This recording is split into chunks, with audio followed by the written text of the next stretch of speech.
नमस्कार। इस विशेष बुलेटिन में आप सभी का स्वागत है। मैं हूं आपके साथ भावना नैयर और मेरे साथ है मेरी सहयोगी दीपाली, जो आप तक सांकेतिक भाषा में खबरें प्रस्तुत करेंगे। सुबह की शुरुआत सुर्खियों के साथ। मोदी सरकार 3.0 आज से आएगी फुल एक्शन में। अमित शाह, राजनाथ सिंह, जेपी नड्डा, अश्वनी वैष्णव और एचडी कुमारस्वामी समेत तमाम केंद्रीय मंत्री आज संभालेंगे पदभार।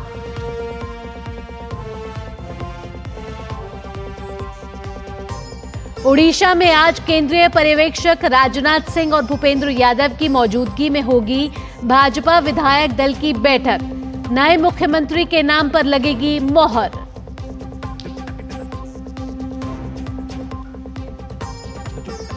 विजयवाड़ा में तेलुगु देशम विधायक दल की बैठक आज। पार्टी के नवनिर्वाचित विधायक चंद्रबाबू नायडू को चुनेंगे अपना नेता।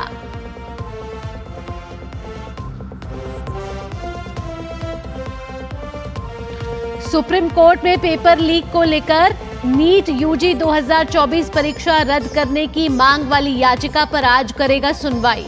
याचिका में कई उम्मीदवारों को ग्रेस मार्क्स देने के फैसले को दी गई है चुनौती।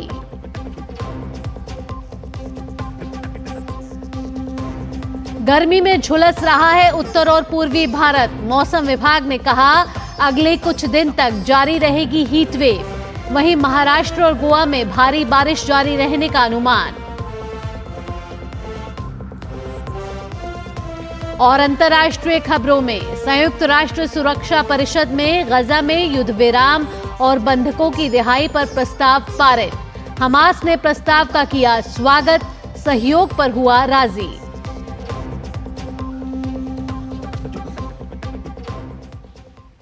अब खबरें विस्तार से। विभागों का बंटवारा होने के बाद मोदी सरकार 3.0 आज से फुल एक्शन में आ जाएगी।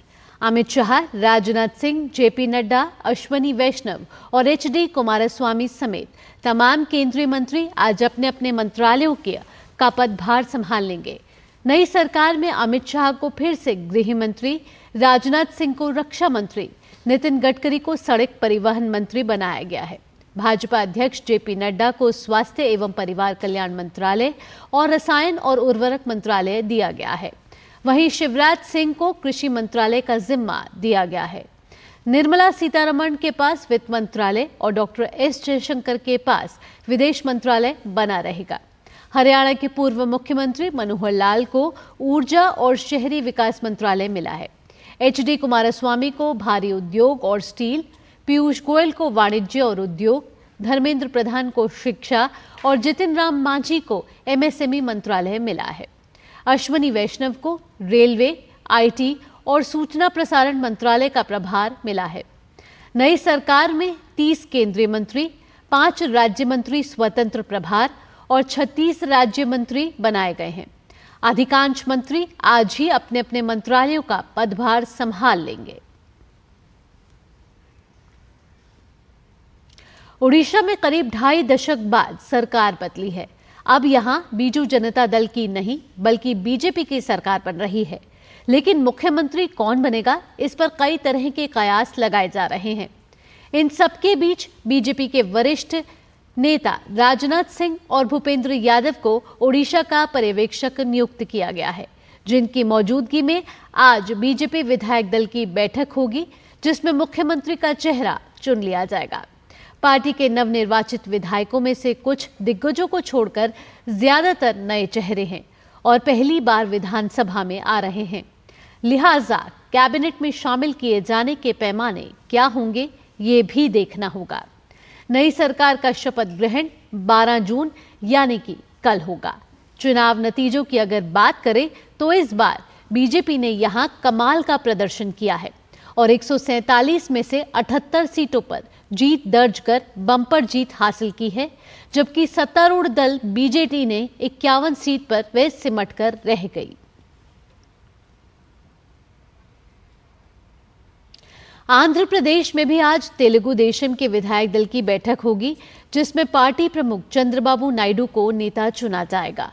पार्टी की ओर से दी गई जानकारी के मुताबिक नेता चुने जाने के बाद टीडीपी, बीजेपी और जनसेना गठबंधन के नेता राज्यपाल से मिलेंगे और सरकार बनाने का दावा पेश करेंगे, जिसके बाद उन्हें सरकार बनाने का निमंत्रण मिल सकता है। नायडू के साथ कई और विधायक भी मंत्री पद की शपथ लेंगे। आंध्र प्रदेश में टीडीपी को 135, जनसेना को 21 और बीजेपी को 8 सीट पर जीत हासिल हुई है। कल यानी कि 12 जून को यहां नई सरकार का शपथ ग्रहण होगा।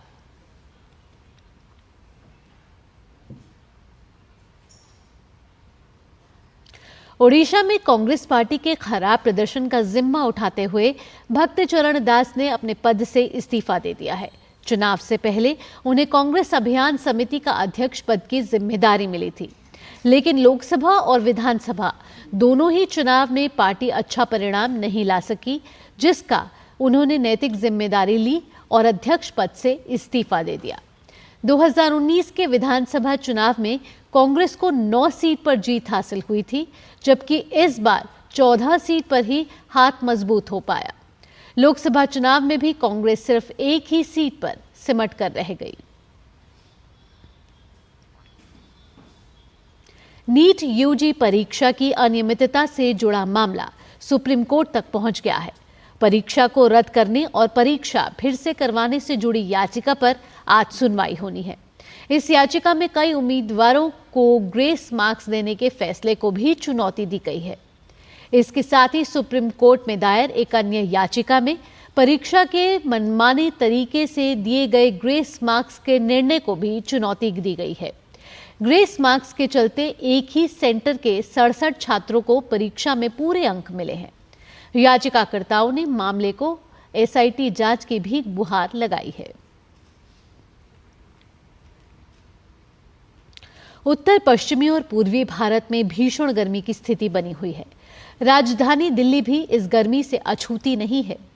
दिल्ली एनसीआर, हरियाणा, उत्तर प्रदेश, राजस्थान, पंजाब, बिहार, उड़ीसा और झारखंड में आने वाले 5 दिन तक गर्मी से कोई राहत मिलती हुई नजर नहीं आ रही है। हरियाणा के रोहतक में कल अधिकतम तापमान 44.8 डिग्री सेल्सियस और दिल्ली के पालम इलाके में अधिकतम तापमान 44.1 डिग्री सेल्सियस दर्ज हुआ।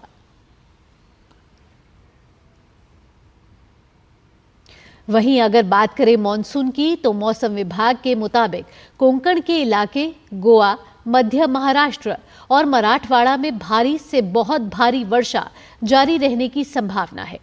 इन इलाकों में दक्षिण पश्चिम मॉनसून थोड़ा और आगे बढ़ गया है।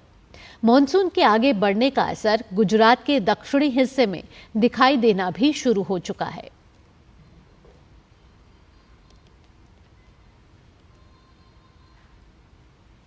अंतर्राष्ट्रीय खबरों का रुख करते हैं। संयुक्त राष्ट्र सुरक्षा परिषद ने गजा में चल रहे संघर्ष पर विराम और बंधकों की रिहाई पर प्रस्ताव पारित किया है।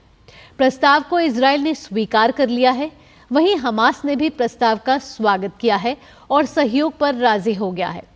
आपको बता दें कि इस प्रस्ताव पर संयुक्त राष्ट्र सुरक्षा परिषद में हुई वोटिंग के पक्ष में 14 वोट पड़े हैं। प्रस्ताव के विरोध में एक भी मत नहीं पड़ा और रूस ने इस वोटिंग प्रक्रिया से दूरी बनाए रखी।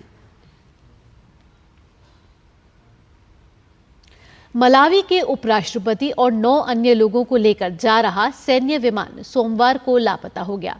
विमान की तलाश जारी है।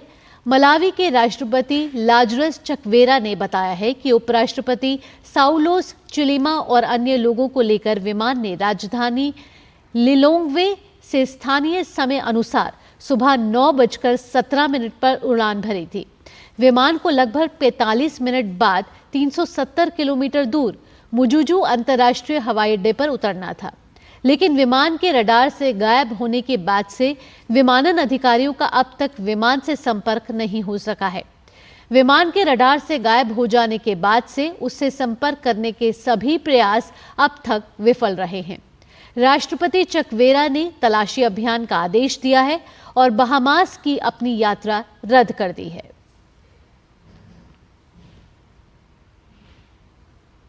उधर खेल की खबरों में भारतीय टेनिस खिलाड़ी सुमित नागल ताजा जारी एटीपी रैंकिंग्स में अपने करियर की सर्वश्रेष्ठ रैंकिंग 77वें स्थान पर पहुंच गए हैं।